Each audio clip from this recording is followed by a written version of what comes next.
Alright folks, gather round. We're about to embark on a journey through the fascinating and often confusing world of tariffs. Tonight, we're diving into the wacky world of tariffs. These are the taxes that governments impose on goods as they cross international borders. You know, those pesky little taxes governments slap on goods coming from other countries. They can make a big difference in the price you pay. They're like the bouncers of international trade, deciding who gets in and how much they gotta pay. Imagine them as gatekeepers, ensuring that only those who pay the toll can pass. Think of it like this. You're buying a fancy new phone, right? It's sleek, it's shiny, and it's got all the latest features. But instead of it being made in your country, it's coming from halfway across the world. It travels through various checkpoints and customs. Now, your government, in all its wisdom, decides to add a little something extra to the price. This extra cost is meant to level the playing field for local manufacturers. That, my friends, is a tariff. It's a way for governments to control the flow of goods and protect their economies. Now you might be thinking, why on earth would they do that? Why make things more expensive for consumers? Well, there are a few reasons, some more sensible than others. Governments use tariffs to protect their own industries from foreign competition. They also use tariffs to raise some extra cash for the state coffers, which can be used for public services and infrastructure, or even punish other countries for not playing by the rules. It's a tool in the diplomatic arsenal used to exert pressure and negotiate better terms.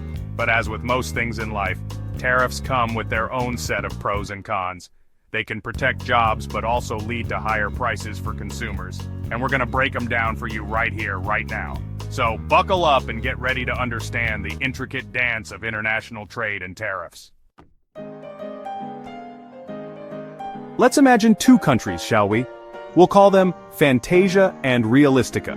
Fantasia is known for its, well, fantastical toys, all handcrafted and beautifully made. Realistica, on the other hand, churns out cheap plastic toys by the truckload. Now, let's say Realistica wants to sell its mountain of plastic gizmos in Fantasia. Without tariffs, those cheap toys would flood the market, undercutting Fantasia's local toy makers. To protect its own industry, Fantasia decides to impose a hefty tariff on those imported plastic toys. Suddenly, those cheap toys aren't so cheap anymore.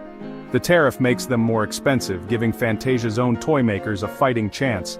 Consumers in Fantasia might grumble about the higher prices, but at least their local toy makers aren't going out of business. See, that's the thing about tariffs. They are often misunderstood and can be quite controversial. But when you break it down, tariffs are essentially taxes on imported goods. They can be a lifeline for struggling industries, especially in the face of cheaper imports. When local industries are unable to compete with low-cost foreign products, they risk shutting down, leading to job losses and economic decline. By making foreign goods more expensive, tariffs give domestic producers a competitive edge, allowing them to stay afloat and keep people employed. This can lead to a more robust local economy, with more jobs and better wages for workers. It's like giving your local team home field advantage.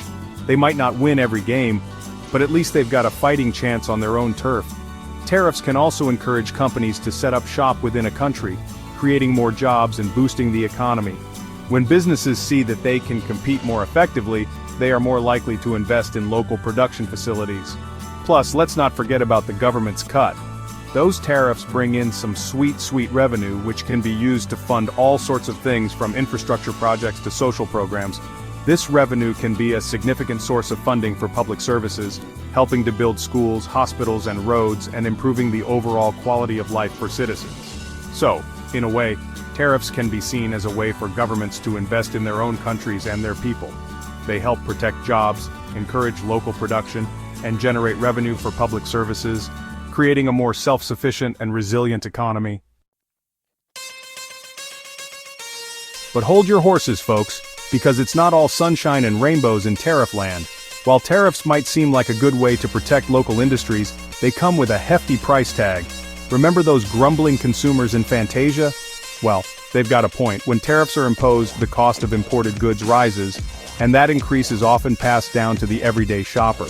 Tariffs often lead to higher prices for everyone, as businesses pass on the extra cost to their customers. This means that everything from groceries to electronics can become more expensive, squeezing household budgets, and if everyone starts slapping tariffs on everything, well, that's when things get really messy. The global market becomes a battleground with each country trying to outdo the other. We're talking trade wars, folks, with countries going back and forth, raising tariffs and retaliating until nobody's buying anything from anyone. This tit-for-tat escalation can lead to severe disruptions in global supply chains. This can cripple international trade, stifle economic growth, and leave everyone worse off. Businesses may shut down, jobs can be lost, and economies can shrink. Plus, tariffs can sometimes protect inefficient industries, stifling innovation and preventing consumers from accessing the best and cheapest goods available. This protectionism can lead to a lack of competitiveness in the global market. It's a delicate balancing act, folks, and one that governments don't always get right. The challenge is to find a way to protect local